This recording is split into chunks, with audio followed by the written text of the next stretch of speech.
హే Telugu people, ఎలా ఉన్నారు అందరూ? ఈరోజు వీడియో ఏంటంటే ఆస్ట్రేలియాలో ఆథర్ సీటీగల్కి వెళ్తున్నాం. మెల్బోర్న్కి 85 కిలోమీటర్ డిస్టెన్స్లో ఉంది. Almost 1.5 hour journey. బోర్డు మీద చూపించినట్టు 5:30కి రిటర్న్ అయిపోవాలంట. సో లోపలికి వెళ్ళి టికెట్ తీసుకున్నాం. టికెట్ ప్రైస్ వచ్చేసి అడల్ట్స్కి ఏమో $33, చిల్డ్రన్కి ఏమో $21 అంట. ఇక్కడ కనిపిస్తున్నాయి కదా, ఆ కేబుల్ కార్స్లోనే పైకి వెళ్ళి రిటర్న్ వచ్చేస్తాం. వెళ్ళే అప్పుడు మనకు ఒక వ్యూ పాయింట్ కనిపిస్తుందంట. అదే ఈ వ్యూ పాయింట్, సీ వ్యూ. చాలా అంటే చాలా బాగుంది. వర్త్ వర్మ అనిపించింది ఆ ప్రైస్కి అయితే. మనం పైకి వెళ్ళాక కొంచెం ప్లేస్ ఎక్స్ప్లోర్ చేయడానికి టికెట్తో పాటు ఎక్స్ప్లోర్ మ్యాప్ ఇచ్చారు. అదే ఇది చూడగానే మా ఫ్రెండ్స్ అందరికి ఆకలేసేసిందంట. వెంటనే అక్కడ ఉన్న కెఫేకి వెళ్ళేసి తినేసాం. కొంచెం ప్లేస్ ఎక్స్ప్లోర్ చేసాము, ఇంకా రిటర్న్ అయిపోయాం. ఆన్ ది వేలో బీచ్కి వెళ్ళాము.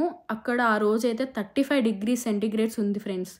వీళ్ళు చూసారా, కనీసం షర్ట్స్ కూడా లేకుండా ఎలా కూర్చున్నారు మాకు అర్థం కావట్లేదు. మేము ఇంకా ఎండకి తట్టుకోలేక రిటర్న్ అయిపోయాం. ఓకే, ఇంకా నెక్స్ట్ వీడియోలో కలుద్దాం. Until then stay awesome.